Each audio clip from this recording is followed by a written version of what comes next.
Good morning बच्चा लोग, कैसे हैं आप सभी? शानदार, बेहतरीन और जबरदस्त होंगे। आज की क्लास में मेरे भाई स्वागत है फिर से आप सभी का। देखो, मैंने आपको बताया था कि जो चैप्टर 2 है, मतलब जो तुम्हारा दूसरा चैप्टर है, इसकी 3 से 4 क्लासें होंगी। मेरे भाई मुझसे फुर्ती में पढ़ाना नहीं आता, मैं आराम आराम से पढ़ाऊंगा, एक एक चीज सिखाना मेरा उद्देश्य है। ठीक है, चलो। इस चैप्टर में देखो, हमने दो दो क्लासें हो चुकी थी, ये तीसरी क्लास है और मैक्सिमम मतलब तुम्हारी ज्यादा से ज्यादा एक क्लास और आने वाली है। ठीक है, इन 4 क्लासों में मैंने तुम्हें इस चैप्टर से रिलेटेड जो भी चीजें थी वो मैंने कराई है। ठीक है, मैंने ये मान के चला हूं कि तुमसे कुछ नहीं आता और मैंने जीरो से लेकर पढ़ाया है। ठीक है, हाँ, और एक बात और कि देखो, अभी जो हमने फर्स्ट चैप्टर पढ़ रहे थे तो उसमें गलती हो गई थी मेरे भाई, उस गलती को और सुधार लेते हैं। मैंने उसमें क्या बताया था, जैसे मैंने अभी मेरी वीडियो को मैंने खुद नहीं देखा तो मेरे दिमाग में आया, क्या आया कि मैंने उस दिन जैसे अक्षांश और देशांतर पढ़ा रहा था तो मैंने उसमें तुम्हें अंतर बताया था कि अक्षांश पे मतलब 15 डिग्री का और देशांतर में 30 डिग्री का। लेकिन ऐसा नहीं होता, अक्षांश रेखाएं और देशांतर रेखाओं के बीच में 15-15 डिग्री का ही अंतर होता है। कितने का होता है? 15-15 डिग्री का ही अंतर होता है। ठीक है मेरे भाई, जो गलती हुई थी उसके लिए सॉरी कान पकड़कर। और अब हम बढ़ रहे हैं हमारे चैप्टर नंबर 2 के इस वाले सेशन पर। ठीक है, जो कि तीसरी क्लास है हमारी। चलो मैं एक बार फिर से फास्ट रिवीजन कराता हूं और उसके बाद में हम आज के चैप्टर के वहां पहुंचेंगे। ठीक है, चलो स्टार्ट करें मेरे भाई आज की क्लास। आज की क्लास स्टार्ट करें, एक बार सभी बता देंगे कैसे है। ठीक है, हाँ मेरे भाई, 15-15 डिग्री का अंतर होता है अक्षांश में और देशांतर रेखाओं के बीच में 15-15 डिग्री का अंतर होता है। उस दिन गलती से निकल गया, मुंह से निकल गया, फिर गलत दिमाग में रह गया, तो उस चीज को थोड़ा सा सही कर लेंगे। ठीक है, चलो आ जाते हैं मेरे भाई।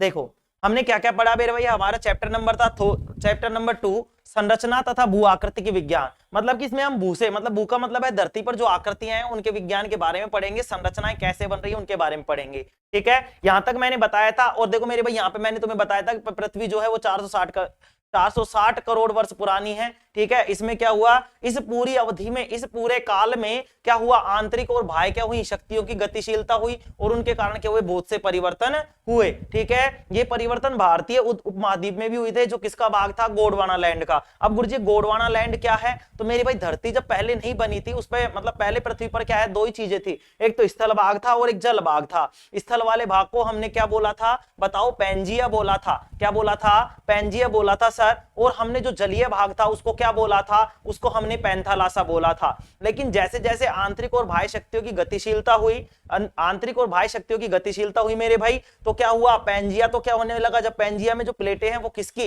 तो क्या बने, महाद्वीप बने। क्या बने? महाद्वीप। और ऐसे ही पैंथालासा में भी क्या हुए, प्लेटें जब, मतलब पैंथालासा में भी गतिशीलता हुई, पैंथालासा में भी क्या हुई, गति हुई। तो पैंथालासा में गति के कारण क्या बने, हमारे महासागर बने। तो महाद्वीप और महासागर कैसे बने, यहां तक कोई दिक्कत नहीं थी। आओ देखते हैं आगे की बातें। क्या बता रहा है कि करोड़ों वर्ष पहले इंडियन प्लेट का मतलब है जो भारतीय प्लेट है वो भूमध्य रेखा के दक्षिण में स्थित थी, जो कि आकार में विशाल थी, तथा ऑस्ट्रेलियन प्लेट भी इसी का हिस्सा थी। ठीक है, मतलब ये बताना चाह रहा है कि इंडो प्लेट और ऑस्ट्रेलियन प्लेट पहले एक ही थी, लेकिन धीरे धीरे इनमें विस्तार हुआ, धीरे धीरे इनमें गति हुई। तो इंडियन प्लेट तो कहां, मतलब क्या थी, पहले दक्षिण में थी। ठीक है, चलो, करोड़ों वर्षों के दौरान यह प्लेट कई हिस्सों में टूट गई और ऑस्ट्रेलियन प्लेट दक्षिण पूर्व की ओर तथा इंडियन प्लेट उत्तर दिशा में खिसकने लगी। ठीक है, यहां पे देखो मेरे भाई, यहां पे देखो दो भाग दिख रहे हैं तुम्हें, एक है पैंजिया और एक है पैंथालासा। जो जलीय भाग है वो है पैंथालासा और जो ये येलो कलर में दिख रहा है, हल्का ब्राउन कलर में दिख रहा है, ये है पैंजिया। धीरे धीरे इनमें गति हुई, तो गति होने के कारण ये पैंजिया जो भाग है वो दो भागों में टूटता हुआ दिखाई दे रहा है तुम्हें। एक था ऊपर देखो, एक तो उत्तरी भाग था और एक क्या था, दक्षिणी भाग। उत्तरी भाग को नाम दिया गया अंगारा लैंड और नीचे वाले भाग को नाम दिया गया दक्षिणी लैंड। ठीक है, यहाँ पे इनमें से ये क्या बने, इनसे महाद्वीप बने। कौन कौन से? नॉर्थ अमेरिका, मतलब उत्तरी America, Europe, Asia, Africa, south Africa, Indian और ऑस्ट्रेलिया, अंटार्कटिका। ठीक है, ऐसे फिर इसमें गति हुई तो इस तरीके से बन गई। ठीक है, आगे देखेंगे। यहां तक हमने बात कर ली थी। अब हमने क्या किया था, इसके बाद में मैंने तुम्हें बताया था कि जो हरा भाग दिख रहा है वो पैंजिया है। ठीक है, जब पैंजिया टूटा तो दो भागों में टूटा, एक तो अंगारा और एक गोंडवाना। इस अंगारा को लोरेशिया भी बोला जाता है। क्या बोला जाता है? लोरेशिया। पहले जो महाद्वीपों की स्थिति थी वो इस तरीके से थी, लेकिन बाद में धीरे धीरे जब गति हुई तो महाद्वीपों की स्थिति इस तरीके से हो गई थी। ठीक है, चलो आगे बढ़े मेरे भाई, आगे बढ़े, चलो आगे बढ़ते हैं, आगे देखते हैं। आगे देखो मेरे भाई, भारत का भूवैज्ञानिक खंडों में विभाजन, मतलब कि अब इसको जितने कितने खंडों में बांटा गया, यहाँ पे 3 खंडों में बांटा गया मेरे भाई। एक तो बांटा गया प्रायद्वीपीय खंड। ठीक है, प्रायद्वीपीय खंड। दूसरा बांटा गया हिमालय और अन्य अन्य अतिरिक्त प्रायद्वीपीय पर्वतमालाएं, ठीक है। तीसरा है सिंधु गंगा ब्रह्मपुत्र का मैदान, ठीक है मेरे भाई। यहाँ पे देखो, यहाँ पे इस तरीके से यहाँ पे दिखाया गया है। ऐसे तो 5 भाग होते हैं, लेकिन यहाँ पे हमें कितने भागों में पढ़ना है? 3 भागों में। 5 भागों में कैसे? लेकिन जो मैन होता है ना वो 3 ही होते हैं। मैन क्या होते हैं? 3 ही। एक तो पठार होगा, एक हिमालय होगा, एक मैदान होगा, ठीक है। चलो आगे बढ़ते हैं। देखो प्रायद्वीपीय खंड, प्रायद्वीपीय खंड की उत्तरी सीमा कटी-फटी है, जो कि कच्छ से आरंभ होकर अरावली पहाड़ियों के कहां से गुजरती है? पश्चिम से गुजरती हुई दिल्ली तक, और फिर यमुना व गंगा से नदी के समांतर राजमहल की पहाड़ियों व गंगा डेल्टा तक जाती है, ठीक है मेरे भाई। मैंने तुम्हें बताया था इस तरीके से जाएंगी। यहाँ कच्छ से शुरू होंगी, कच्छ से होती हुई यहाँ से अरावली की पहाड़ियों से दिल्ली, दिल्ली से यहाँ से होती हुई यमुना गंगा से होती हुई कहां जाएंगे? राजमहल की पहाड़ियों तक जाएंगे। कहां तक जाएंगी? राजमहल की पहाड़ियों तक, ठीक है। प्रायद्वीपीय भाग मुख्यतः प्राचीन नीस व ग्रेनाइट से बना है, जो कैम्ब्रियन कल्प के एक कठोर खंड से रूप में खड़ा है। मतलब कि जो भाग है वो कैसा है? कठोर है। कैसा है? कठोर। मतलब कि यहाँ पहाड़ियां हैं, पहाड़ियां होंगी या फिर पर्वत श्रृंखलाएं होंगी, ठीक है। आ जाओ आगे बढ़ते हैं। यहां तक कि हमने बात कर ली थी, मैं रिवीजन करा रहा हूं। प्रायद्वीपीय पठार की विशेषताएं देखो। प्रायद्वीपीय पठार, इसको पठारों का पठार भी कहा जाता है। क्या कहा जाता है?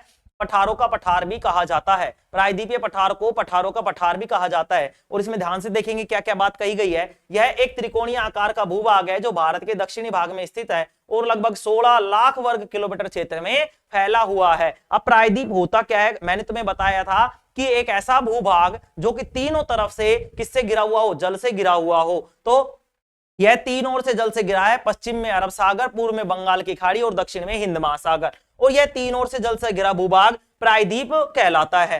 प्रायद्वीप पठार त्रिकोणीय आकार वाला कटा फटा भूखंड है। उत्तर पश्चिम में दिल्ली कटक, ठीक है। पूर्व में राजमहल पहाड़ियां, पश्चिम में गिर की पहाड़ियां, दक्षिण में इलायची की पहाड़ियां प्रायद्वीपीय पठार की सीमाएं निर्धारित करती है। उत्तर पूर्व में शिलांग व कार्बी एंगलोंग पठार भी इस भूखंड का विस्तार है। तो ये बता रहा है कि प्रायद्वीपीय पठार किस तरीके से कहां कहां तक फैला हुआ है और उसकी सीमाएं बता रहा है, ठीक है। प्रायद्वीपीय पठार मुख्यतः प्राचीन नीस व ग्रेनाइट से बना है। ये बात मैंने तुम्हें अभी बताई है। आगे आ जाओ। यह पठार भूपर्पटी का सबसे प्राचीनतम भूखंड है, जिसकी औसत ऊंचाई 600 और 900 मीटर है, ठीक है। कैम्ब्रियन कल्प से यह भूखंड एक कठोर खंड के रूप में स्थित है। कोई दिक्कत यहां तक? कोई दिक्कत नहीं है। आगे आते हैं मेरे भाई। आगे देखो, इस पठार के उत्तर पश्चिमी भाग में अरावली की पहाड़ियां, मतलब कि जो उत्तर पश्चिम का भाग है, उत्तर पश्चिम का भाग मतलब ये रहा। तो यहाँ पे तो क्या होंगी? यहाँ पे होंगी अरावली की पहाड़ियां। क्या होंगी? अरावली की पहाड़ियां होंगी। क्या होंगी? अरावली की पहाड़ियां हैं। क्या होंगी मेरे भाई? अरावली की पहाड़ियां हैं। यहाँ पे तो क्या होंगी? उत्तर पश्चिम में क्या है? अरावली की पहाड़ियां हैं। अरावली की क्या है? पहाड़ियां हैं। अरावली की क्या है? पहाड़ियां हैं। आगे देखो, उत्तर में विंध्याचल और सतपुड़ा की पहाड़ियां। उत्तर का मतलब है इस तरीके से, तो यहाँ पे विंध्याचल और सतपुड़ा की पहाड़ियां।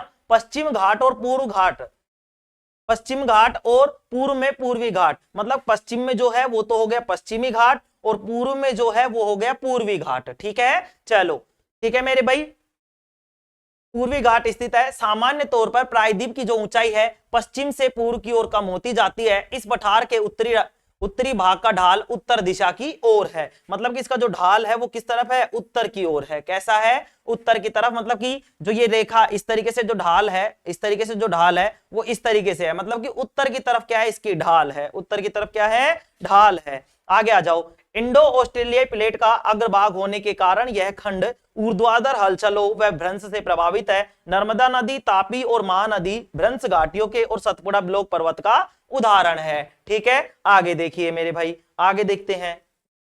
आगे आ जाओ। अब आता है प्लेट विवर्तनिकी सिद्धांत। तो ये धरती बनी है वो कैसे बनी है? कौन सा सिद्धांत यहाँ काम करता है?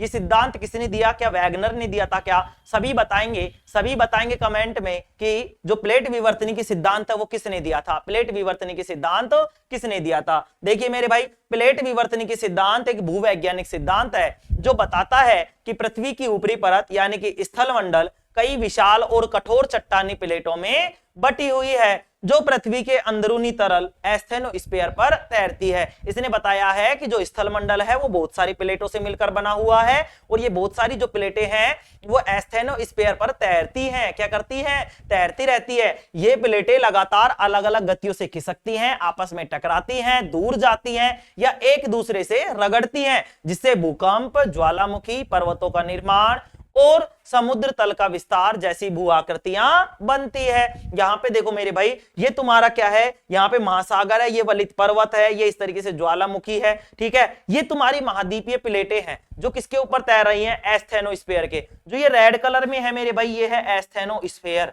क्या है ये, एस्थेनोस्फीयर है। और इस एस्थेनोस्फीयर पर ये पृथ्वी की क्या है मेरे भाई, ये परतें हैं जो क्या कर रही है, तैर रही हैं। और ये जो प्लेटें हैं वो अलग अलग गतियों से, मतलब अलग अलग गति से क्या कर रही है, हलचल हो रही है इनमें, अलग अलग गतियों से क्या कर रही है, ये गति कर रही है, अलग अलग गतियों से खिसक रही है, ठीक है। आगे आ जाओ मेरे भाई, आगे बढ़ते हैं।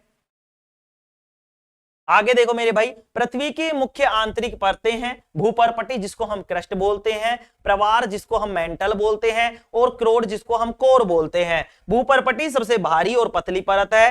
प्रवार एक मोटी परत है जो आंतरिक और बाह्य कोर के ऊपर स्थित होती है। और कोर या क्रोड जो लोहे और निकिल से बनी है, पृथ्वी का सबसे भीतरी भाग है। पृथ्वी की भारी परतें जैसे वायुमंडल, जलमंडल और स्थलमंडल भी महत्वपूर्ण है। ये बताना चाह रहा है कि हमारी पृथ्वी की जो परतें हैं वो 3 परतें हैं मेरे भाई। कितनी परतें हैं, 3 परतें हैं। कितनी परतें हैं मेरे भाई, 3 परतें हैं। और 3 परतों को हम बोलते हैं, देखो समझने का प्रयास करेंगे। पहली जो परत होगी उसको बोलते हैं मेरे भाई क्रस्ट। क्या बोलते हैं, क्रस्ट बोलते हैं। दूसरी को बोलते हैं मेरे भाई मेंटल बोलते हैं, ठीक है। और तीसरी को बोलते हैं हम क्या बोलते हैं बताओ, क्रस्ट, मेंटल, और इसको बोलते हैं क्रोड या कोर भी बोलते हैं, मतलब क्रोड भी बोल देते हैं, ठीक है। तो देंगे कोर बोल देंगे, क्या बोल देंगे, कोर बोल देंगे, ठीक है।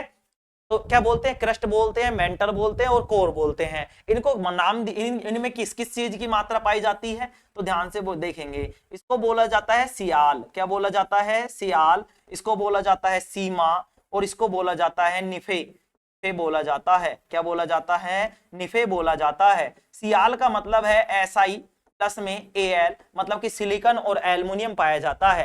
क्रस्ट जो है, भूपर्पटी जो है, उसमें सिलिकॉन और एल्युमिनियम पाया जाता है, इसलिए इसको सियाल भी बोला जाता है मेरे भाई। क्या बोला जाता है, सियाल भी बोला जाता है। सीमा में हम देखेंगे, एक होगा सिलिकॉन प्लस में होगा Ma। क्या होगा, Ma होगा। क्या होगा, Ma होगा, ठीक है। तो क्या होगा, सिलिकॉन, मतलब यहाँ पे देखो क्या होगा, सीमा होगा, सिलिकॉन होगा, और क्या होगा बताओ, क्या होगा, मैग्नीशियम है या मैग्नीज है, तो बताएंगे, कमेंट करके बताएंगे, ठीक है। अब आ जाओ निफे। निफे का मतलब है मेरे भाई निकल और निकिल, और अपने पास क्या हो जाएगा, फेरस हो जाएगा। क्या हो जाएगा, फेरस हो जाएगा। तो ये पृथ्वी की 3 परतें हैं। कितनी परतें हैं, 3। अच्छा, सबसे पतली परत कौन सी है, गुरुजी क्रस्ट है। क्रस्ट जो है वो सबसे पतली परत है। उससे मोटी कौन सी है, उससे मोटी है हमारी मेंटल, और सबसे मोटी कौन सी है, वो है कोर। क्या है, कोर, ठीक है मेरे भाई। यहां तक कोई दिक्कत किसी को, बताएंगे कोई दिक्कत यहां तक किसी को, देखो रिवीजन भी करा रहा हूं और ऐसा लग रहा है जैसे मैं पढ़ाई रहा हूं, ठीक है। चलो, बहुत आराम से चीजें समझेंगे, एक एक चीज को अच्छे तरीके से समझने का प्रयास करेंगे।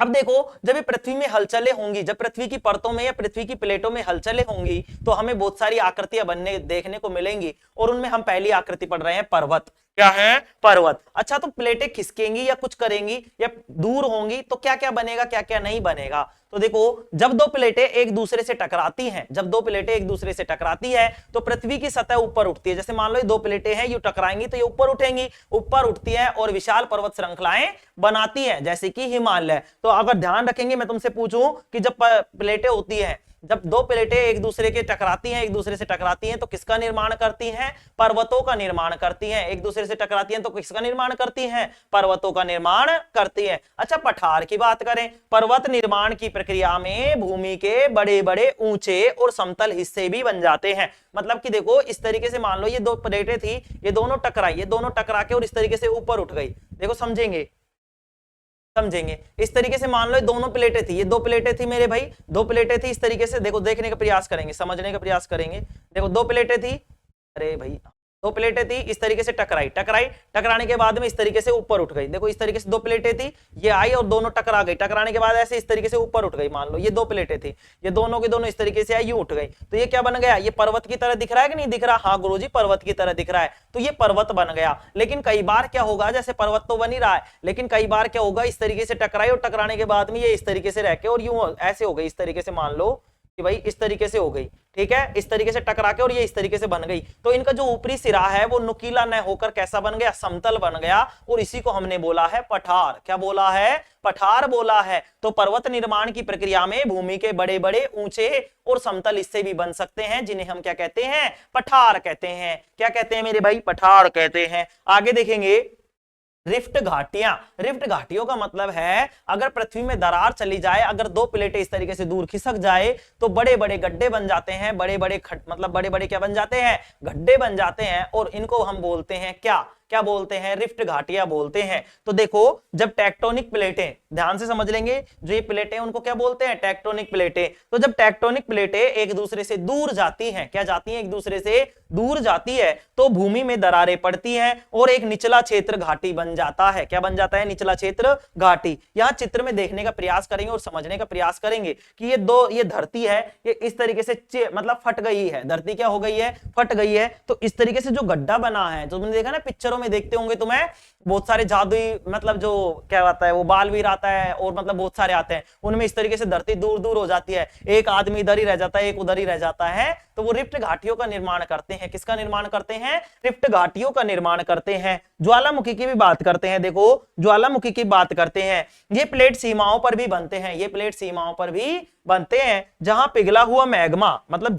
लावा बाहर निकलता है और धीरे धीरे ठंडा होकर ठोस चट्टाने बनाता है, जिससे ज्वालामुखी बनते हैं। जिससे क्या बनते हैं, ज्वालामुखी बनते हैं मेरे भाई। क्या बनते हैं, ज्वालामुखी बनते हैं। तो ज्वालामुखी कहां बनते हैं, प्लेट की सीमाओं पर बनते हैं, और प्लेट की सीमाओं पर क्या होता है, मैग्मा होता है, पिघला हुआ मैग्मा होता है, जिसको हम लावा बोलते हैं। क्या बोलते हैं, लावा। और ये धीरे धीरे ठंडा होकर क्या बना लेता है, ठोस चट्टाने बना लेता है। क्या बना लेता है, ठोस चट्टाने बना लेता है, जिन्हें हम क्या कहते हैं, ज्वालामुखी कहते हैं। गुरुजी क्या कहते हैं, ज्वालामुखी कहते हैं मेरे भाई। आगे आगे हिमालय और अन्य अतिरिक्त प्रायद्वीपीय पर्वत मालाएं। देखो मेरे भाई, कठोर एवं स्थिर प्रायद्वीपीय खंड के विपरीत हिमालय और अतिरिक्त प्रायद्वीपीय पर्वतमालाओं की भूवैज्ञानिक संरचना तरुण, दुर्बल और लचीली है। इसने क्या बोला है कि जो हमने प्रायद्वीपीय खंड पढ़ा है वो तो हमने पढ़ा है कि कठोर होता है, लेकिन जैसे प्रायद्वीपीय पठार तो कठोर मतलब प्रायद्वीपीय जो खंड है वो तो कठोर है, लेकिन जब हिमालय की और अन्य प्रायद्वीपीय पर्वतमालाओं की बात करेंगे तो ये मेरे भाई कैसी है, नवीन है। नवीन का मतलब है तरुण है, दुर्बल का मतलब कमजोर है, और लचीली का मतलब है कि मतलब ये क्या है, लचीली है। लचीली का मतलब फ्लेक्सिबल है। क्या है, फ्लेक्सिबल है, इनको मोड़ा जा सकता है, मुड़ जाती है, आसानी से मुड़ जाती है। ऐसा नहीं तुम हाथ लगा के इस तरीके से मोड़ के आ जाओगे, ऐसा नहीं होगा। ठीक है, चलो आगे देखते हैं। ये पर्वत वर्तमान समय में भी बहिर्जनित तथा अंतर्जनित बलों की अंतर क्रियाओं से प्रभावित है। ठीक है, इसके परिणाम स्वरूप इनमें वलन, अंश और छेप का निर्माण होता है, या ये बनते हैं। वलन बनते हैं, छेप बनते हैं और अंश बनते हैं। अब वलन, अंश और छेप में देख लेंगे तीनों में अंतर। तो देखो यहां पे देखेंगे, ये जो ऐसे वलित हो जाती है, ये वलित हो जाती है, इसको बोलते हैं वलन। क्या बोलते हैं, वलन बोलते हैं। ये क्यों बन रहे हैं, क्योंकि इनमें भारी भारी प्रेशर लग रहा है, भारी मतलब क्या लग रहा है, बल लग रहा है।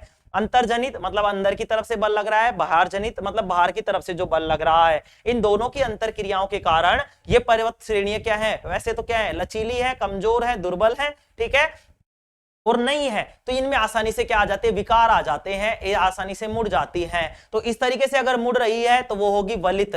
क्या होगी, वलित, और इसको बोलते हैं वलन। क्या बोलते हैं मेरे भाई, वलन बोलते हैं। ब्लर हो रहा है, देखो इसको क्या बोलते हैं, वलन बोलते हैं। अंश किसको बोलेंगे, अंश का भी ध्यान से समझ लेंगे। अगर इस तरीके से देखो, जैसे इसमें तो क्या हो रहा था, यूं मुड़ रही थी, लेकिन इसमें अगर मान लो एक दूसरे के ऊपर इस तरीके से है और ये इस तरीके से नीचे खिसक गई, ये इस तरीके से नीचे खिसक गई, इस तरीके से नीचे खिसक गई, तो इसको बोलते हैं अंश। क्या बोलते हैं, अंश बोलते हैं। ठीक है, और छेप में क्या होगा, एक दूसरे के ऊपर हो जाएंगे, एक दूसरे के ऊपर हो जाएंगे, इसको बोलते हैं थ्रस्ट फॉल्ट। क्या बोलते हैं, थ्रस्ट फॉल्ट बोलते हैं, छेप बोलते हैं। आगे देखते हैं मेरे भाई, इन पर्वतों की उत्पत्ति विवर्तनी की हलचलों से जुड़ी है। क्या है मेरे भाई, इन पर्वतों की उत्पत्ति जो है वो विवर्तनी की हलचलों से जुड़ी है। ये कहना चाह रहा है कि जो पर्वतों की उत्पत्ति हुई है वो विवर्तनी की हलचलों से हुई है। तेज बहाव वाली नदियों से अपरदित ये पर्वत अभी भी युवा अवस्था में है। ठीक है, ये कह रहा है कि इन पर्वतों पे क्या है, यहाँ पे बहुत तेज बहाव वाली नदियां भी थी, लेकिन ये क्या है, उनसे प्रभावित नहीं है, और आज भी क्या है, ये युवा अवस्था में है। क्या है, युवा अवस्था में। तो देखो गोर्ज, वी आकार की घाटियां, छिपरिकाएं व जलप्रपात इत्यादि इसका प्रमाण है। ये कह रहा है कि तेज बहावों से जो नदियां, जो पर्वत हैं, वो क्या है, नए बने हुए हैं। अब नए बने हुए हैं, नए का मतलब मैंने क्या कहा, तरुण है, दुर्बल है, लचीले हैं, तो इसमें बहुत सारी आकृतियां बनती है। इन पर्वतों में क्या होती है, बहुत सारी आकृतियां बनती है, जिनको गोर्ज बोलते हैं। क्या बोलते हैं, गोर्ज बोलते हैं, वी आकार की घाटियां बोलते हैं, छिपरिकाएं बोलते हैं और जलप्रपात बोलते हैं। ये सारे क्या है, इसी के उदाहरण हैं कि इनमें अभी भी क्या है, ये पर्वत श्रृंखलाएं क्या है, नई है। क्या है, नई है, नवीन अवस्था में है। ठीक है मेरे भाई, मतलब युवा अवस्था में है। आगे बढ़ते हैं और देखेंगे आगे। गोर्ज की बात करते हैं। गोर्ज किस तरीके से बनता है, तो मान लो ये पहाड़ है, जब पहाड़ पे तेज ढाल पे क्या आएगी, कोई नदी बह रही है, कोई नदी तेज ढाल से बह रही है, ऊर्ध्वाधर बह रही है, मतलब इस तरीके से झरने टाइप में, मतलब झरने की तरह दिखेंगी लेकिन झरना नहीं होती। तो गोर्ज क्या होगा, पहाड़ों के बीच एक बनी एक संकरी, गहरी और खड़ी ढाल वाली घाटी, मतलब कि पहाड़ों के बीच में क्या होती है, इस तरीके से जगह होती है। झरने में जगह नहीं होती, झरना यूं की यूं गिरता है सीधा का सीधा, उसको बोलते हैं जलप्रपात। क्या बोलते हैं, जलप्रपात बोलते हैं। लेकिन यहाँ पे क्या होगी, यहाँ पे घाटी होगी। घाटी क्या थी, मैंने बताया था तुम्हें, रिफ्ट घाटी क्या होती है, जब पर्वतों के मतलब जैसे मान लो मतलब जो प्लेटें हैं वो दूर दूर हट जाती हैं, तो बीच में एक खड्डा बन जाता है। क्या बन जाता है, खड्डा। वैसे ही पर्वतों में भी क्या बन जाता है, गड्ढा बन जाता है। और एक सकरी, सकरी का मतलब है सकड़ी टाइप में क्या बन जाती है, नाली टाइप में बन जाती है, मतलब एक सकड़ी टाइप में गड्ढा बन जाता है, नालियों की तरह। नालियों की तरह क्या बन जाता है, एक सकड़ा गड्ढा बन जाता है। उनमें तेज बहाव से क्या आती है, और ये ध्यान से समझेंगे, जो नालियां होती है वो खड़ी ढाल वाली होती है। कैसी होती है, खड़ी ढाल वाली होती है। और इनमें तेज प्रवाह में क्या आता है, जलधारा आती है। देखो, गोर्ज पहाड़ों के बीच बनी एक सकरी, गहरी और खड़ी ढाल वाली घाटी होती है, जिसके बीच से कोई नदी या जलधारा बहती है। होती रिफ्ट घाटियां ही हैं, लेकिन इनमें जलधारा बहती है, ऐसे ध्यान रखेंगे। ठीक है, रिफ्ट घाटियां चौड़ी भी हो सकती है, बड़ी भी हो सकती है, कैसी भी हो सकती है, लेकिन गोर्ज जो होगा वो क्या होगा, सकड़ा होगा, गहरी होंगी और खड़ी ढाल वाली होंगी। तीनों चीजों को याद रखेंगे। गोर्ज में क्या होगा, सकड़ी होंगी, गहरी होंगी और खड़ी ढाल वाली होंगी, और इनके बीच में से कोई नदी या जलधारा बह रही होगी। इस तरीके की संरचना तुम्हें देखने को मिलेगी। ठीक है, तो इसको क्या बोलेंगे, गोर्ज बोलेंगे। क्या बोलेंगे, गोर्ज बोलेंगे। आ जाओ वी आकार की घाटी पर बात करते हैं। किस पर बात करते हैं, वी आकार की घाटी पर। वी आकार की घाटी एक प्रकार की घाटी है जो नदियों के अपर्दन से बनती है। नदियों के अपर्दन से, अपर्दन का मतलब होता है कटाव, अपर्दन का मतलब होता है कटाव। तो ये वी आकार की जो घाटियां हैं, इनमें जब तेज प्रवाह से नदियां बहेंगे, तेज प्रवाह के साथ नदियां बहेगी, नदियों का पानी बहेगा, तो ये इस तरीके से वी आकार की घाटी बना लेती है। इस तरीके से वी आकार की आकृति बना लेती है। इन्हीं आकृतियों को हम बोलते हैं वी आकार की घाटी। ठीक है, तो घाटी का मतलब मैंने तुम्हें बताया था, एक तरीके से खड्डा है। ठीक है, तो ये भी क्या बन रहा है, खड्डा। किस टाइप का, वी शेप का, इसलिए इनको बोला है वी आकार की घाटी। वी आकार की घाटी एक प्रकार की घाटी है जो नदियों के अपर्दन से बनती है, जिसमें खड़ी ढलानें होती हैं। ये ढलानें कैसी हैं, खड़ी ढलानें होती हैं, और तल पर एक सकरी वी अक्षर जैसी खाई होती है। ये वी अक्षर जैसी खाई है कि नहीं है, यहां पे देखने का प्रयास करेंगे। इस तरीके से ये वी आकार की खाई है या नहीं है, वी आकार की आकृति बन रही है या नहीं बन रही है, तो तुम बोलोगे हाँ गुरुजी बन रही है। ठीक है, तो आ जाओ। ये घाटियां नदी के ऊपरी और युवा भाग में पाई जाती है, जहां पानी तीव्र गति से बहता है। पानी तीव्र गति से बहता है और अपने रास्ते में आने वाली चट्टानों और मिट्टी को काटकर नदी के तल को गहरा करता जाता है। कोई दिक्कत इसमें कि ये तेज बहाव से बहती है और इनके बीच में चाहे चट्टाने आए चाहे मिट्टी आए, ये सबको बहा ले जाती है और एक क्या बनाती है, क्या बनाती है मेरे भाई, क्या बनाती है, तल को गहरा करती जाती है। तल को क्या करती जाती है, गहरा करती जाती है। तो गोर्ज समझ में आ गया, वी आकार की घाटी समझ में आ गई। दोनों में अंतर बता दिया मैंने, ये सकड़ी होती है, गहरी होती है, खड़ी ढाल वाली होती है। ये भी देखो खड़ी ढलान वाली होती है, और ये नदियों के अपर्दन से बनती है, सक्रिय होती है और वी आकार की होती है। क्या होती हैं, वी आकार की होती हैं। और ये कहां पाई जाती है, नदियों के ऊपरी भाग में पाई जाती हैं। जैसे मान लो पहाड़ है, तो पहाड़ में जो पहले क्या होंगी, नदियां, जो नदियां निकलेंगी पहाड़ों से, जो नदियां निकलेंगी उनके ऊपरी भाग में और युवा भाग में पाई जाती है, जहां से पानी क्या होगा, तेज गति में। जैसे मान लो पहाड़ है, पहाड़ पे जब ऊपर से पानी आएगा तो तेज गति में आएगा, हाँ गुरुजी, तो वहां बनेंगी वी आकार की घाटियां। क्या बनेंगी, वी आकार की घाटियां बनेंगी। ठीक है, चलो आगे देखते हैं मेरी भाई। अब आता है छिपरिका। छिपरिका क्या होता है, छिपरिका नदी के मार्ग का वह हिस्सा है जहां किसी अवरोध के कारण ढाल सामान्य की अपेक्षा अधिक तीव्र होता है और जल प्रवाह अधिक तीव्र होता है। देखो इस तरीके की आकृति तुम्हें दिख रही होगी, ये क्या है मेरे भाई, पहाड़ों से आ रही है। तो इसने क्या बोला है, क्षिप्रिका नदी के मार्ग का वह हिस्सा है। तो ये नदी की बात कर रहे हैं, अभी किसकी बात कर रहे हैं, नदी की। जो नदियां आएंगी उनकी जो ढाल है, जैसे मान लो नॉर्मल नदी बह रही है, लेकिन कहीं पर जाकर इसकी ढाल क्या हो जाती है, तेज हो जाती है। क्या हो जाती है, तेज हो जाती है, तो उसको हम बोलते हैं क्षिप्रिका। तो क्षिप्रिका नदी के मार्ग का, क्षिप्रिका क्या है मेरे भाई, नदी के मार्ग का वह हिस्सा है, नदी के मार्ग का वह हिस्सा है जहां किसी अवरोध के कारण जो ढाल है सामान्य की अपेक्षा अधिक तीव्र होता है और जल प्रवाह अत्यधिक तीव्र होता है। ठीक है, तो इसको बोलते हैं क्षिप्रिका।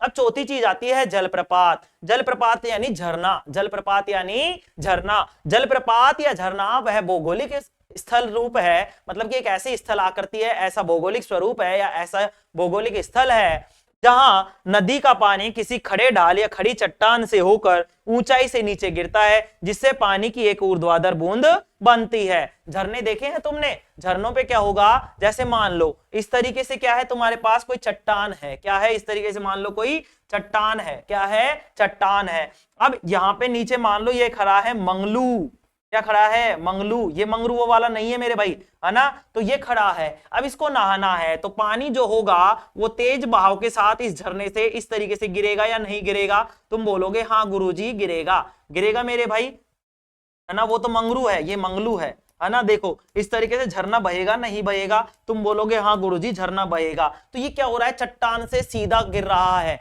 चट्टान से सीधा गिर रहा है और तीव्र गति से गिर रहा है। तो यहाँ पे यही तो बोला है, जलप्रपात या झरना वह भौगोलिक स्थल रूप है जहां नदी का पानी किसी खड़े ढाल या खड़ी चट्टान से होकर ऊंचाई से नीचे गिरता है, जिससे पानी की एक ऊर्ध्वाधर बूंद बनती है, जिससे क्या बनती है, पानी की एक ऊर्ध्वाधर बूंद बनती है। बताओ कोई दिक्कत इसमें, बताएंगे सभी, इसमें कोई दिक्कत आई बेटा तुम्हें, कोई दिक्कत नहीं है। तो जो झरने तुमने देखे हैं कि कोई चट्टान होगी, चट्टान से अगर सीधा पानी नीचे गिरेगा, तेज ढाल होगी, तो उसको क्या बोलेंगे हम, जलप्रपात बोलेंगे, झरना बोलेंगे। कोई दिक्कत इसमें, कोई दिक्कत नहीं है। आगे बढ़े, आगे बढ़ते हैं, चलो देखो अब देखेंगे हम। देखो हमने प्रायद्वीपीय पढ़ लिया, प्रायद्वीपीय खंड पढ़ लिया, हिमालय के बारे में थोड़ा बहुत देख लिया है हमने कि भाई नदियां किस तरीके से बहती हैं, वो सारी चीजें। अभी हिमालय के बारे में और पढ़ेंगे। अभी हम पढ़ रहे हैं सिंधु गंगा ब्रह्मपुत्र मैदान, ये वाली चीज भी अपन ने लिखी थी, 3 भागों में बांटा था ना। तो तीसरी चीज क्या थी, सिंधु गंगा और ब्रह्मपुत्र का मैदान। अच्छा ये कौन कौन से हिस्सा है,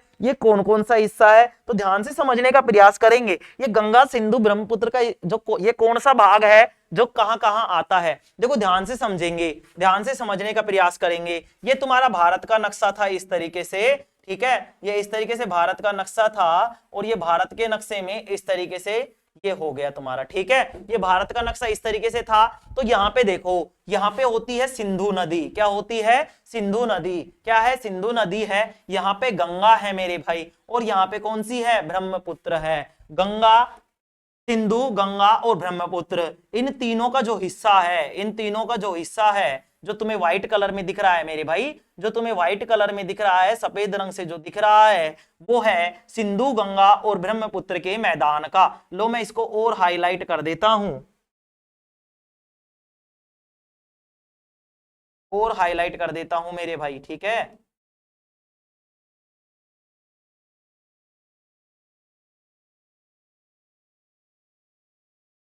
चलो देखो, यहाँ पे मैं इसको और बड़ा कर देता हूं, मतलब इसको और हाईलाइट कर देता हूं, दिख जाए, ठीक है मेरे भाई। ये है तुम्हारे सिंधु गंगा और ब्रह्मपुत्र का मैदान, सिंधु गंगा और ब्रह्मपुत्र का मैदान है मेरे भाई। ये क्या है, सिंधु गंगा और ब्रह्मपुत्र का मैदान है। ये क्या है, सिंधु गंगा और ब्रह्मपुत्र का मैदान है। तुम्हें दिख रहा होगा, ये आराम से सभी को दिख रहा होगा। ये है सिंधु गंगा और ब्रह्मपुत्र का मैदान। आओ, भारत का तृतीय भूवैज्ञानिक खंड सिंधु गंगा और ब्रह्मपुत्र नदियों का मैदान है। क्या है, सिंधु गंगा ब्रह्मपुत्र नदियों का मैदान है। मूलतः यह एक भू अभिनति गर्त है। क्या है? भू अभिनति गर्त।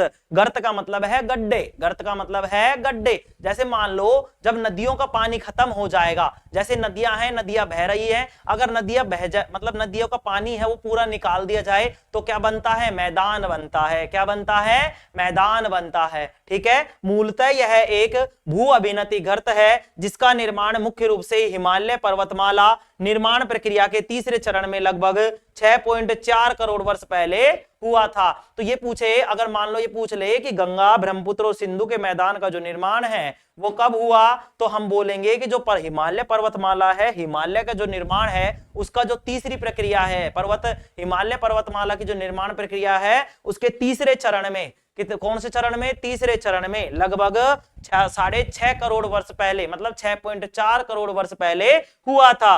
तब से इसे हिमालय और प्रायद्वीप से निकलने वाली नदियां अपने साथ लाए हुए अवसादों से पाट रही है। पाट रही है का मतलब ढक रही है। अवसाद का मतलब क्या होगा? अवसाद का मतलब होगा जो भी रेत वगैरह है, जो भी रेत वगैरह है उससे क्या कर रही है? ये ढक रही है। इन मैदानों में जलोढ़ की औसत गहराई 1000 से 2000 मीटर है। अच्छा, ये जलोढ़ क्या होता है? जलोढ़ का मतलब है, ऐसे समझो, तुम देखते हो जब से तुम मान लो माटी में, मतलब माटी में पड़े पड़े ऐसे कर रहे हो तो यूं कहते हैं माटी में लोड़ रहे, या तो माटी में लोड़ रहे, तो जल ओढ़, जल ओढ़ में क्या होगा? जो मतलब जल के साथ लुढ़कती हुई आ रही है। तो ऐसी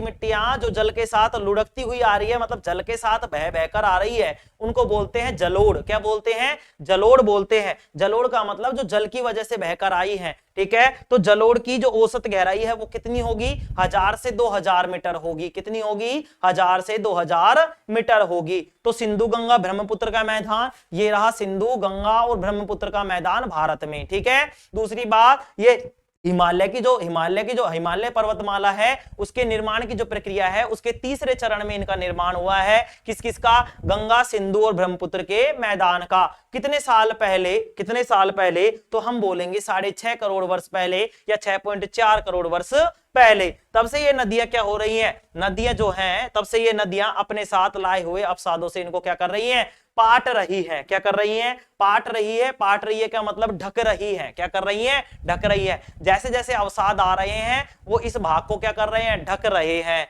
इन मैदानों में जलोढ़ की औसत गहराई 1000 से 2000 मीटर है। कितनी है? 1000 से 2000 मीटर है। कितनी है मेरे भाई? 1000 से 2000 मीटर है। आगे बढ़ते हैं, आ जाओ। अब देखो, अब हम बात करेंगे करेवा की। किसकी बात करेंगे? करेवा की। ये करेवा, ये भाबर, तराई, बांगर है, ये सारी खादर, ये क्या चीजें हैं? यहां से प्रश्न पूछता है, तो हम यहाँ पे देखेंगे पहले करेवा क्या है। ये देखो बहुत सारी चीजें हैं, पर्वत श्रृंखलाएं भी पूछ रहा होगा, हम पर्वत श्रृंखलाओं के बारे में भी बात कर रहे होंगे। पर्वत श्रृंखलाओं के बारे में भी क्या कर रहे होंगे? बात कर रहे होंगे। आ जाओ, करेवा पीर पंजाल श्रेणी पर। अब तुम कहोगे गुरुजी करेवा क्या है और पीर पंजाल श्रेणी क्या है? तो ध्यान से समझेंगे कि जब मैं अभी बात करूंगा पर्वत की, ठीक है, अभी दिखाऊंगा और उसके बाद में फिर से ये दिखाऊंगा। ठीक है, चलो। करेवा पीर पंजाल श्रेणी पर 1000 से 1500 मीटर की ऊंचाई पर स्थित हिमोड़ के जमाव है। किसके जमाव है? हिमोड़ के जमाव है। अब हिमोड़ क्या होता है बताओ? हिमोड़ क्या होगा बताओ? जैसे जलोढ़ था वैसे हिमोड़ होगा। जलोढ़ का मतलब जल के कारण जो मिट्टी बह के आ रही थी उनको जलोढ़ कहा था। हिम के कारण मतलब बर्फ के कारण जो आएगा उसको क्या बोलेंगे? हिमोड़ बोलेंगे। क्या बोलेंगे? हिमोड़ बोलेंगे। तो जलोढ़ और हिमोड़। ठीक है, आ जाओ। करेवा पीर पंजाल श्रेणी पर 1000 से 1500 मीटर की ऊंचाई पर स्थित हिमोड़ के जमाव हैं जिन्हें हिम नदियों ने निक्षेपित किया है। निक्षेपित का मतलब बनाया है, ढका है। मिट्टी जो आई है, बर्फ के साथ साथ जो मिट्टी आई है, हिमोड़ का मतलब मैंने बताया, हिमोड़ जलोढ़ दोनों चीजें क्या क्या हैं। तो हिमोड़ क्या होगा, जलोढ़ क्या होगा? आवाज आ रही है ना मेरे भाई सभी को? क्लियर? चलो, तो हिमोड़ का मतलब क्या होगा, जलोढ़ का मतलब क्या होगा बताओ? तो जलोढ़ का मतलब है ऐसी मिट्टियां जो जल के साथ बहकर आई है उनको जलोढ़ बोलेंगे। हिमोड़ का मतलब क्या होगा? जो बर्फ की वजह से बहकर आई है उनको हम क्या बोलेंगे? हिमोड़ बोलेंगे। क्या बोलेंगे? हिमोड़ बोलेंगे। आ जाओ, तो करेवा जो है, करेवा क्या होती है? देखो इस तरीके की आकृति होती है पर्वतों पर, इस तरीके की जो आकृति होती है उसको बोलते हैं करेवा, और ये पाई जाती है पीर पंजाल की श्रेणी पर। और इन करेवाओं की जो करेवा है, ये करेवा है, क्या है? करेवा। इनमें की जाती है केसर की खेती। किसकी की जाती है? केसर की खेती। तो तुम देखा करो कि केसर की जो खेती है वो ज्यादातर भारत के उत्तरी भाग में की जाती है, क्योंकि उत्तरी भाग में उत्तरी भाग में क्या है, ऊंची ऊंची पर्वत श्रृंखलाएं हैं, ऊंची ऊंची क्या है, पर्वत श्रृंखलाएं हैं। तो करेवा जो है पीर पंजाल श्रेणी पर 1000 से 1500 मीटर की ऊंचाई पर स्थित हिमोड़ के जमाव है, जिन्हें हिम नदियों ने निक्षेपित किया है। यहां पर केसर, केसर का मतलब है जाफरान, केसर का मतलब क्या है, जाफरान। तो यहां पर केसर की खेती होती है। वृहत हिमालय श्रृंखला को केंद्रीय अक्षीय श्रेणी अथवा महान हिमालय भी कहा जाता है। इसकी पूर्व पश्चिम लंबाई 2500 किलोमीटर है। कितनी है, 2500 किलोमीटर, तथा उत्तर दक्षिण से चौड़ाई 160 से 400 किलोमीटर तक है। मतलब इसकी पूर्व से पश्चिम तक तो जो लंबाई है वो 2500 किलोमीटर, और उत्तर से जो दक्षिण तक लंबाई है वो 160 से 400 किलोमीटर तक है। चलो मैं एक बार पहले इसको दिखा देता हूं तुम्हें। ये लो मेरे भाई, देखो जोर देख,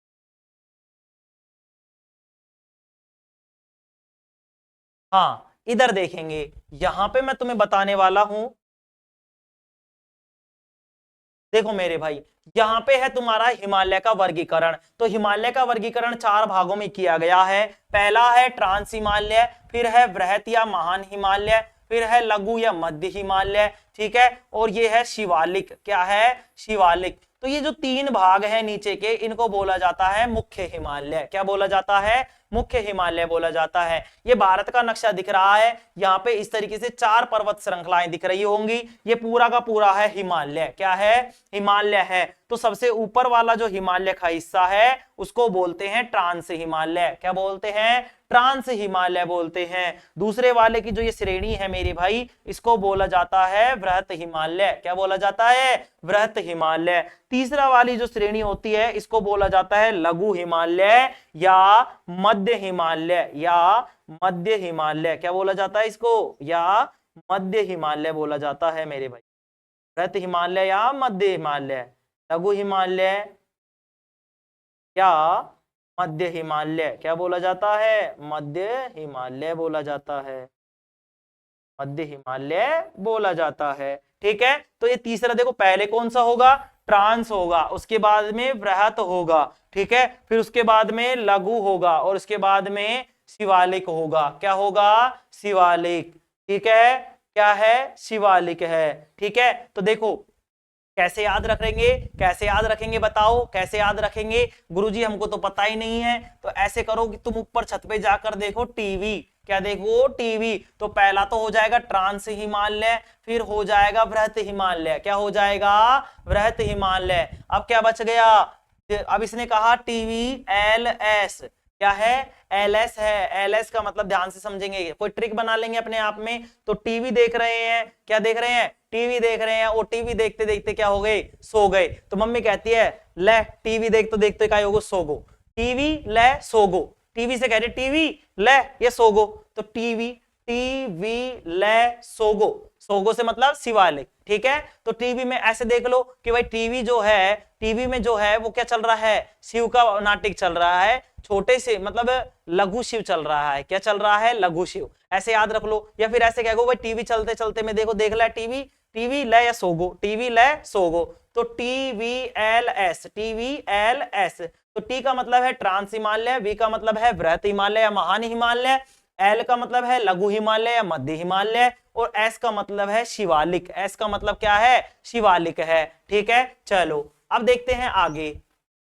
अब तुम्हें मैंने बताया था, हम यहाँ पे जो बात कर रहे थे वो किसकी बात कर रहे थे, यहाँ पे जो हम बात कर रहे थे वो बात कर रहे थे वृहत या महान हिमालय की। वृहत या महान हिमालय की बात कर रहे थे। किसकी बात कर रहे थे, वृहत या महान हिमालय की बात कर रहे थे। अब देखो समझने की चीज यहाँ पे है। ठीक है, देखो यहाँ पे भी क्या है, बहुत सारी श्रेणियां हैं। अब हमने पीर पंजाल पढ़ा था, क्या पढ़ा था, पीर पंजाल। तो अब देखो यहाँ पे पीर पंजाल में समझने का ट्राई करेंगे। क्या क्या करेंगे, देखो यहां पे क्या है, ये पूरा का पूरा हिमालय है। मैंने तुम्हें बताया हिमालय 4 भागों में बटा हुआ है। तो यहाँ पे देखो, यहाँ पे जो ये है मेरे भाई, ठीक है, यहाँ पे श्रेणियां हैं। जो ये अपना ट्रांस हिमालय था, इसमें है काराकोरम, लद्दाख और जास्कर।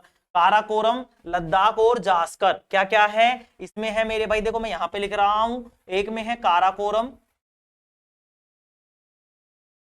काराकोरम, ठीक है, इसमें है लद्दाख, ठीक है, क्या है, लद्दाख है, और तीसरा है जास्कर। क्या है? जास्कर। ये किसकी श्रेणियां हैं? ये ट्रांस हिमालय की हैं। किसकी हैं? ट्रांस हिमालय की। दूसरा तुम्हारा जो था वो था वृहत हिमालय या महान हिमालय। तो वृहत हिमालय में आता है पीर पंजाल। क्या आता है? पीर पंजाल आता है। तो वृहत हिमालय में आएगा मेरे भाई पीर पंजाल आएगा। और इसी श्रेणी की हमने बात की है अभी। किसकी बात की है? पीर पंजाल की। और पीर पंजाल कौन सी श्रेणी में आ रहा है? वृहत या महान हिमालय में। श्रेणी का मतलब होता है जैसे मान लो अपने डूंगर है और डूंगरों में छोटे छोटे डूंगर और है, मतलब कि पर्वत है, मान लो हिमालय पर्वत है तो उसमें बहुत छोटी छोटी सी क्या है? चोटियां बनी हुई है, उनको हमने बोला है श्रृंखला। क्या बोला है? श्रृंखला बोला है। ठीक है। और जो शिवालिक है वो क्या है? अपने आप में अलग है, शिवालिक का अलग है। ठीक है। तो क्या क्या हो जाएंगे? काराकोरम, लद्दाख, जास्कर और पीर पंजाल। ये क्या है? हिमालय की श्रेणियां हैं, हिमालय की पहाड़ियां हैं। क्या है? हिमालय की पहाड़ियां हैं। कोई दिक्कत यहाँ पे? कोई दिक्कत नहीं। अब देखो समझने का प्रयास क्या करेंगे यहाँ पे अपन समझेंगे, वापस आएंगे अपने टॉपिक पर। कहां तक पढ़ लिया था अपन ने? हाँ, जलप्रपात हो गया था, सिंधु से हो गया था। हाँ, यहां पढ़ रहे थे।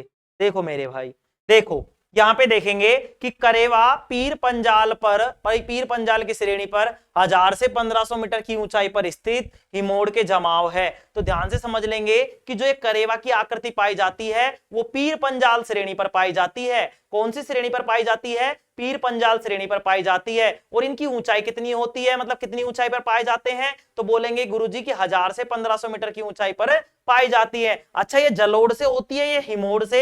हिमोड़ का मतलब है हिम की नदियां, हिम का मतलब है बर्फ। तो बर्फ के कारण जो नदियां बहेंगी और नदियों के कारण जो मतलब मिट्टी आएगी, जो भी जमाव होगा उसको बोलते हैं हिमोड़। क्या बोलते हैं मेरे भाई?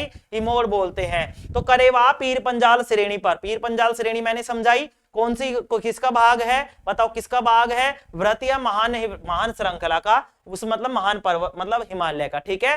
देखो वृहत हिमालय या महान हिमालय। करेवा पीर पंजाल श्रेणी पर 1000 से 1500 मीटर की ऊंचाई पर स्थित हिमोड़ के जमाव है जिन्हें हिम नदियों ने निक्षेपित किया है। किसने किया है? हिम नदियों ने निक्षेपित किया है। यहां पर केसर मतलब कि जाफरान की खेती होती है। किसकी खेती होती है? जाफरान की, केसर की खेती होती है। वृहत हिमालय श्रृंखला को, वृहत जो हिमालय श्रृंखला है उसको केंद्रीय अक्षीय श्रेणी अथवा महान हिमालय भी कहा जाता है। तो ध्यान से समझ लेंगे ये वृहत हिमालय के नाम हैं। वृहत हिमालय श्रृंखला को केंद्रीय अक्षीय श्रेणी भी कहते हैं और महान हिमालय भी कहा जाता है। तो ये तीनों एक ही के नाम है। वृहत हिमालय बोल दो या केंद्रीय अक्षीय श्रेणी बोल दो या महान हिमालय बोल दो। ठीक है।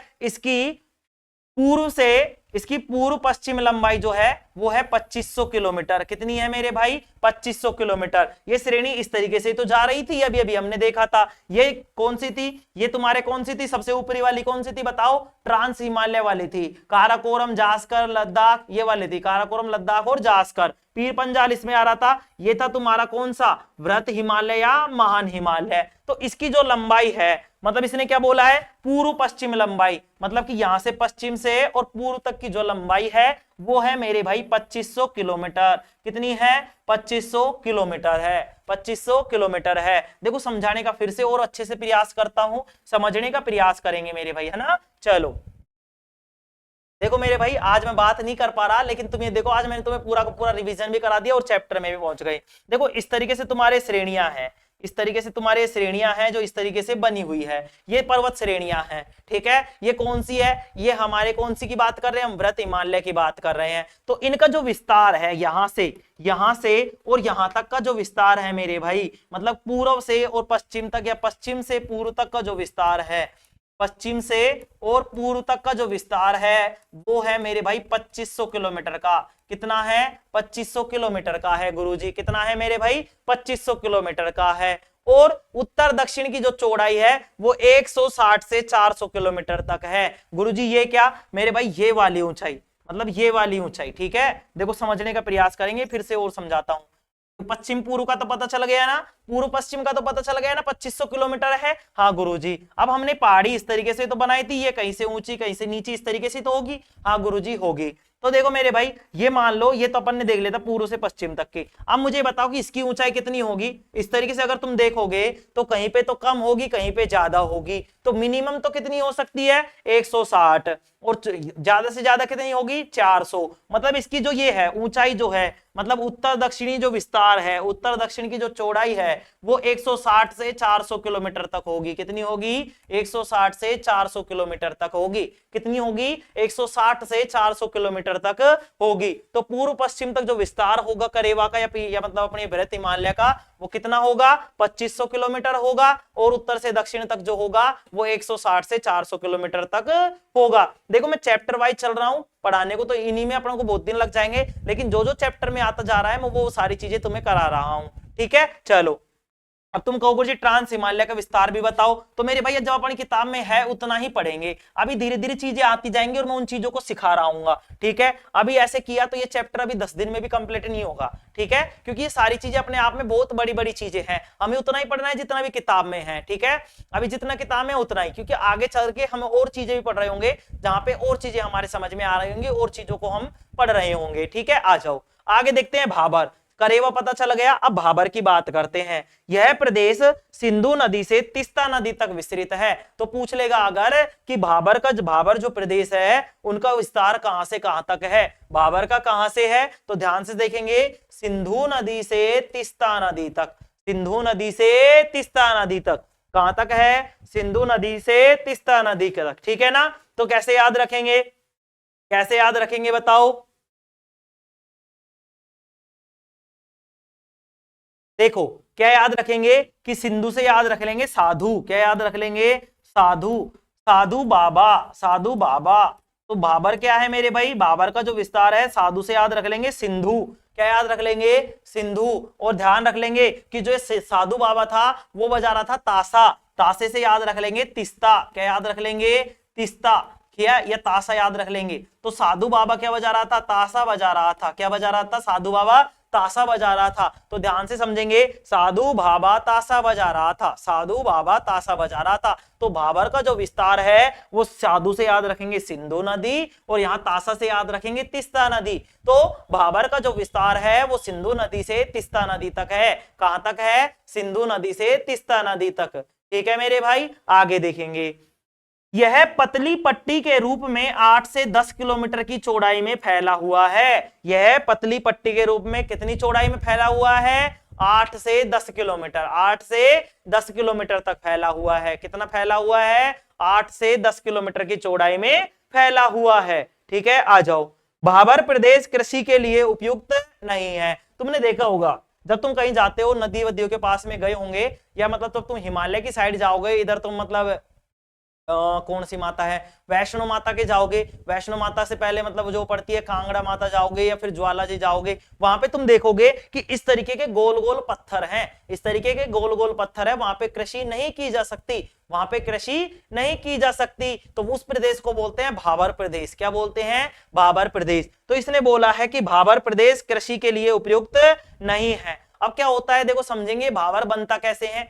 तो हिमालय से निकलने वाली नदियां यहां पर अपने साथ लाए हुए कंकड़, पत्थर, रेत, बजरी जमा कर देती है। तुमने देखा होगा नदियों के पास में ज्यादातर बजरी जमा होती है, या फिर तो देखो बजरी कहां बनती है, बजरी वहीं पे रहती है जहां पे मतलब नदियां रहती हो। क्या रहती हो, नदियां। अब ये नदियां मान लो हिमालय से निकली है, कहीं से भी निकली, इनका कहीं से भी मतलब ज्यादातर तो पहाड़ों से निकलती है। तो ये पहाड़ों से जो निकलती है तो ये अपने साथ साथ कंकरों को ले आती है, रेत को ले आती है, मिट्टी को ले आती है, और इनका क्या करती है, जमाव करती रहती है। क्या करती है, जमाव करती रहती है। तो ये जो कंकड़ वंकड़ जमा हो जाते हैं, इस तरीके से जमा हो जाते हैं, इनको हम बोलते हैं भाबर। क्या बोलते हैं, भाबर बोलते हैं। तो एक क्या क्या याद रखेंगे कि भाबर नदी का विस्तार कहां से कहां तक, सिंधु नदी से तीस्ता नदी तक। अच्छा, इनकी चौड़ाई कितनी है, 8 से 10 किलोमीटर तक। क्या कृषि के लिए उपयुक्त है, क्या नहीं गुरुजी, कृषि के लिए उपयुक्त नहीं है। हिमालय से निकलने वाली जो नदियां है यहाँ पर अपने क्या अपने साथ क्या क्या ले आती है, कंकड़ ले आती है, पत्थर ले आते हैं, रेत ले आते हैं, बजरी ले आते हैं, इनको जमा कर देती है, और इन्हीं को हम बोलते हैं भाबर। क्या बोलते हैं,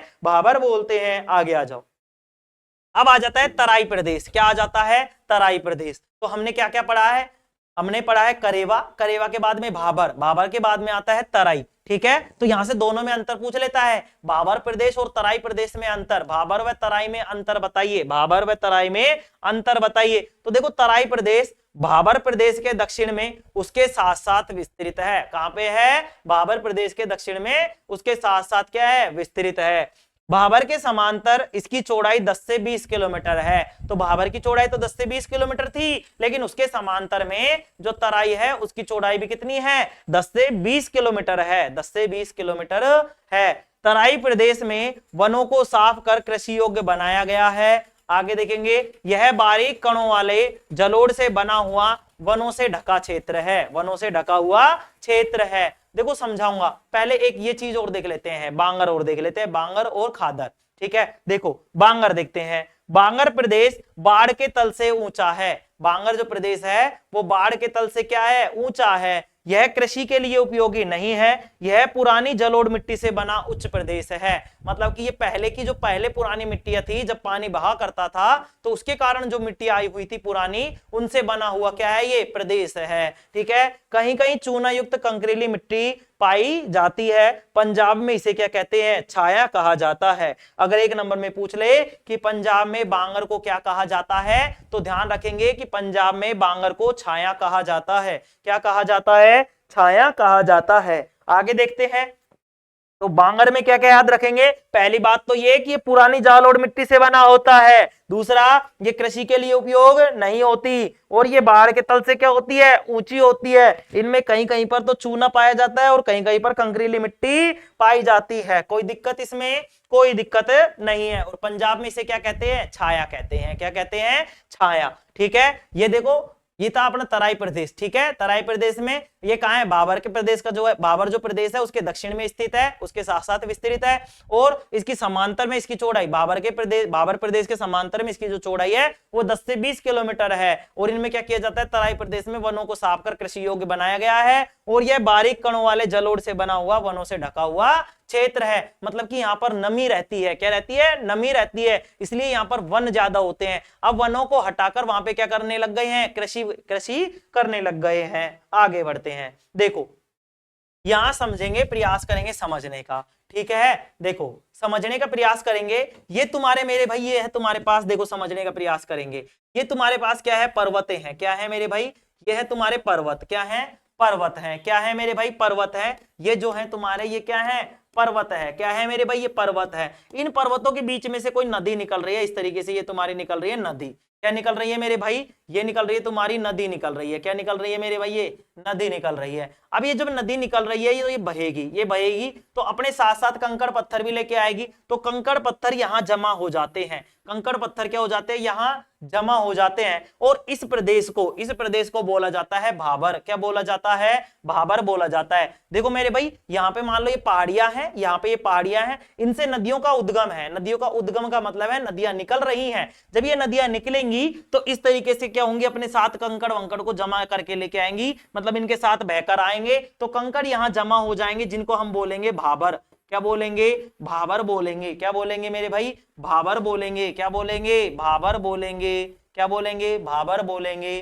क्या बोलेंगे मेरे भाई, बताओ, भाबर बोलेंगे। अब ये भाबर के बाद में क्या होगा कि भाई नदियों का पानी जो कंकड़ वंकड़ आ रहे थे, वो कंकड़ वंकड़ तो यहीं रुक गए, कंकड़ वंकड़ तो यहीं रुक गए। लेकिन अब इनमें से जो हल्की हल्की सी मिट्टी है, बारीक वाली जो मिट्टी है, वो बहकर आगे जाएगी। हाँ गुरुजी, बहकर आगे जाएगी। तो इन कंकड़ों में से क्या होता है, देखो इन कंकड़ों में से क्या होगा कि इन कंकड़ों में से जो पानी है, नदियां जो बह रही थी, वो बहकर क्या होंगी, आगे आएंगी। तो कंकड़ तो यहीं जमा हो जाएंगे। कंकड़ों के बाद में जो पानी है वो बहकर आ जाएगा इधर। जब ये बहकर आ जाएगा तो अपने साथ थोड़ी थोड़ी मिट्टी भी लेके आएंगे। और मिट्टी लेके आएंगे तो यहाँ देखो पानी की अधिकता भी होगी। पानी की अधिकता होगी तो यहाँ पे क्या होने लग जाएंगे, वन भी उगेंगे, मिट्टी भी रहेगी बारीक वाली। तो यहाँ पे क्या होने लग जाएंगे, वन उगने लग जाएंगे। मतलब यहाँ पे हरियाली रहेगी। इस जगह को बोलते हैं तराई। क्या बोलते हैं, इस प्रदेश को तराई बोलते हैं। क्या बोलते हैं, तराई। तो सबसे पहले हिमालय मतलब पर्वतों से क्या होगा, उद्गम होगा नदियों का। नदियां अपने साथ कंकड़ मिट्टी मिट्टी मतलब बजरी चूना वो ना सब लेके आएंगी। और जब लेके आएंगी, बहकर आएंगी तो कंकड़ अलग हो जाएंगे, मतलब कंकड़ रुक जाते हैं। कंकड़ या मतलब कंकड़ों का भाव रुक जाता है, कंकड़ एक जगह जमा हो जाते हैं। तो इस तरीके के क्षेत्र को हम बोलते हैं भाबर। भाबर के बाद में जो नदियों का पानी है वो अपने साथ मिट्टी लेकर आता है। और कहाँ मतलब मिट्टी क्या हो जाती है, जमा हो जाती है। यहाँ पानी की अधिकता होती है। अगर पानी की अधिकता होती है तो इसको हम क्या बोल देते हैं, तराई बोल देते हैं। क्या बोल देते हैं, तराई। तो ये हो गया भाबर। भाबर के बाद में हो गया तराई। करेवा कहां बनता था, पीर पंजाल की श्रेणियों में। पीर पंजाल की श्रेणियों में बनता था, पीर पंजाल की घाटियों में, मतलब पीर पंजाल की जो पर्वत श्रृंखला है उसमें क्या बनते थे, करेवा बनते थे। किसकी खेती होती थी, किसकी खेती होती थी, जाफरान की, केसर की खेती होती थी। किसकी खेती होती थी, किसकी खेती होती थी, केसर की। ठीक है, अब देखो, अब हमने पढ़ा है बांगर, क्या पढ़ा है, बांगर, ये रहा बांगर और ये रहा खादर, ये रहा खादर। देखो मेरे भाई ध्यान से समझेंगे, पहले नदियां इस तरीके से बह रही थी भाई, पहले नदियां जो थी वो इस तरीके से बह रही थी, हाँ गुरुजी बह रही थी। उस समय ये वाली जो नई मिट्टी है वो नहीं थी, नई मिट्टी नहीं थी, क्योंकि पहले क्या हो रही थी, पहले जो मिट्टियां ला रही थी वो इस तरीके से जमा हो रही थी। ठीक है, जमा हो गई, लेकिन अब जैसे जैसे नदी बह रही है, नई मिट्टी भी तो आ रही है, तो नई मिट्टी इसके किनारों पर जमा हो जाएगी, नई मिट्टी क्या हो जाएगी, इसके किनारों पर जमा हो जाएगी। तो ये जो पहले की पुरानी है वो पुरानी जो मिट्टी है उसको क्या बोल देंगे, बांगर, क्या बोल देंगे, बांगर। और जो नई मिट्टी होगी उसको क्या बोल देंगे अपन, खादर, क्या बोल देंगे, खादर बोल देंगे। तो बांगर और खादर में अंतर पता चला तुम्हें कि ये पुरानी जलोढ़ मृदा है और ये नई जलोढ़ मृदा है, ये पुरानी जलोढ़ मृदा है और ये क्या है, नई जलोढ़ मृदा है। तो कैसे कैसे कि भाई हिमालय से, मतलब पर्वत श्रृंखलाओं से पानी, मतलब नदियां बहकर आती हैं, अपने साथ कंकड़, बजरी, रेत, मिट्टी, ये सब चीजें लाती है। ठीक है, जब कंकड़ अलग हो जाते हैं, मतलब कंकड़ यहाँ पे जमा हो जाते हैं, इस क्षेत्र को बोलते हैं भाबर। ये कृषि के लिए उपयुक्त नहीं होता, ये पानी आगे जाकर यहाँ आ जाता है, जहां ये नदियां अपने साथ क्या लाती है, मिट्टी लाती है, नमी भी रहती है, मिट्टी भी रहती है। तो यहाँ पे क्या हो जाते हैं, वन उग जाते हैं, खेती के लिए योग्य कृषि हो जा, मतलब कृषि योग्य क्या हो जाती है, भूमि हो जाती है। इसके बाद में जो पानी है वो आगे बहता जाता है, जैसे जैसे बहता जाता है तो ये क्या जमा, इनमें क्या आती है, मिट्टी का फिर भी बहाव रहता है, मिट्टी फिर भी बहती है, तो बारीक जो मिट्टी है वो आगे बहकर आ जाती है और नदी के किनारों पर जमा हो जाती है। ठीक है, तो ये नदियों के जो किनारों पे जो ताजा मिट्टी, ताजा का मतलब जो नई मिट्टी जमा होती है उसको बोलते हैं खादर, और जो पहले से जमा है उसको बोलते हैं बांगर। तो पुरानी जलोढ़ मृदा को बांगर और नई जलोढ़ मृदा को खादर कहते हैं। क्या कहते हैं, खादर कहते हैं। ठीक है, देखो यहां इन्होंने, यहां मैप में मैंने समझाने का प्रयास किया है कि मान लो ये नदी है, ये नदी है, ये नदी बह रही है, ये नदी बह रही है। ठीक है, ये जलधाराएं हैं, छोटी सी जलधाराएं हैं, क्या है, छोटी छोटी सी जलधाराएं। तो ये जलधाराएं कहां से बह रही है, देखो समझो, ये जलधाराएं जैसे पर्वत श्रृंखलाओं से बह रही है, तो सबसे पहले जो होगा वो ये हरे कलर में जो तुम्हें दिख रहा है ये होगा भाबर, क्या होगा, भाबर होगा। भाबर के बाद में जो ये तुम्हें ये हल्के हल्के पीले रंग में या हरे रंग में जो दिख रही है इसको बोलते हैं तराई प्रदेश, क्या बोलते हैं, तराई प्रदेश। जो गुलाबी रंग में है मेरे भाई, जो गुलाबी रंग में है इसको बोलते हैं बांगर, क्या बोलते हैं, बांगर। और जो नीले रंग में दिख रही है वो है खादर, क्या है, खादर। ठीक है, तो पहले क्या होगा, पहले क्या क्या होगा समझेंगे, भाबर होगा, भाबर के बाद में तराई होगा, तराई के बाद में बांगर होगा, बांगर के बाद में खादर होगा, और खादर के बीच में क्या होगी, नदियां होंगी, क्या होंगी, नदियां। यहां से समझने का प्रयास करेंगे, नदी बहकर आई, पत्थर रुक गए, मतलब कंकड़ रुक गए, कंकड़ जहां रुक गए उसको बोलते हैं अपन, क्या बोलते हैं बताओ, भाबर बोलते हैं, क्या बोलते हैं, भाबर। वहां से मिट्टी के साथ, मतलब मिट्टी, रेत और जो भी बाकी की चीजें वो बहकर आ गई, तो अपना प्रदेश बन गया तराई प्रदेश। ठीक है, अब ये तराई प्रदेश में से जो मिट्टी, बारीक मिट्टी है वो बहकर आगे जाएगी, तो ये नदी जो मतलब जो नदी बह रही है उसके किनारों पर क्या हो जाएगी, नई मिट्टी जमा हो जाएगी। जब ये नई मिट्टी जमा हो जाएगी तो इसको बोलेंगे खादर, और जो पुरानी मिट्टी पहले से जमा है उसको बोलेंगे बांगर, क्या बोलेंगे, बांगर बोलेंगे। यहां भारत में इस तरीके से जमा होती है जो मैंने तुम्हें दिखा दी है। ठीक है, चलो अब एक बार देख लेता हूं मैंने कहां तक पढ़ा दिया, बांगर तक पढ़ा दिया है ना। चलो तो बांगर में पता चल गया, यह बाढ़ प्रदेश के मतलब क्या होता है, यह प्रदेश, मतलब बांगर जो प्रदेश है बाढ़ के तल से ऊंचा है, यह कृषि के लिए क्या है, उपयोगी नहीं है। उपयोगी क्यों नहीं है, क्योंकि एक तो ये क्या होती है, देखो इस तरीके से, मतलब इसमें मतलब एक कभी भी बैठ सकती है, मतलब उपजाऊ नहीं होती, मतलब उपजाऊ तो होती है लेकिन ध्यान से समझेंगे इनमें क्या होती है, ये मतलब कृषि के लिए उपयुक्त नहीं है। क्यों नहीं है, क्योंकि ये मतलब एक तरीके से पोली होती है, क्या होती है, पोली। ठीक है, आगे देखो, यह पुरानी जलोढ़ मिट्टी से बना उच्च प्रदेश है। ठीक है, तो कैसी है, पुरानी जलोढ़ मिट्टी से। अब यहाँ पे क्या होता है, क्यों नहीं है ये, क्योंकि इसमें कहीं पर तो चूना मिल जाता है, कहीं पे कंकरीली मिट्टी पाई जाती है, क्या पाई जाती है, कंकरीली मिट्टी पाई जाती है। पंजाब में इसे क्या कहते हैं, छाया। अगर मान लो कोई चीज है, कोई पुरानी हो जाती है, ऐसे लगता है ना इसकी फोटोकॉपी हो गई, छाया पड़ रही है इसके ऊपर, तो इसको बोलते हैं, बांगर को क्या बोलते हैं, छाया। कहां पे, पंजाब में। ठीक है, तराई क्या है मेरे भाई, भाबर प्रदेश के दक्षिण में उसके साथ साथ विस्तृत है। मतलब कि पहले तो क्या था, भाबर, मान लो भाबर कितने में है, 10 से 20 किलोमीटर में, 10 से 20 किलोमीटर में है, तो इसके दक्षिण में क्या आ जाएगा, तराई प्रदेश आ जाएगा। यहाँ पे क्या आ जाएगा, तराई प्रदेश आ जाएगा और इसकी चौड़ाई भी कितनी है 10 से 20 मीटर है। ठीक है, कितनी है 10 से 20 मीटर। तो ये भाबर के समांतर में ही तो है। हाँ गुरुजी, तराई प्रदेश में वनों को साफ कर कैसे बनाया जाता है, कृषि योग्य। यहाँ पे देखो इस तरीके से जो वन थे उनको हटा दिया गया है और यहाँ पे कृषि की जा रही है। यह बारीक कणों वाले जलोढ़ से बना हुआ वनों से ढका हुआ क्षेत्र है। तो तराई समझ में आ गया, बांगर समझ में आ गया, मैंने तीनों चारों चीजों को समझा दिया है। आगे देखते हैं मेरे भाई, आगे देखते हैं। अब बता देता हूं तुम्हें खादर, क्या बता देता हूं, खादर। ठीक है मेरे भाई, तो ये तो है तुम्हारे पास क्या, बांगर, और ये है खादर। ठीक है, चलो।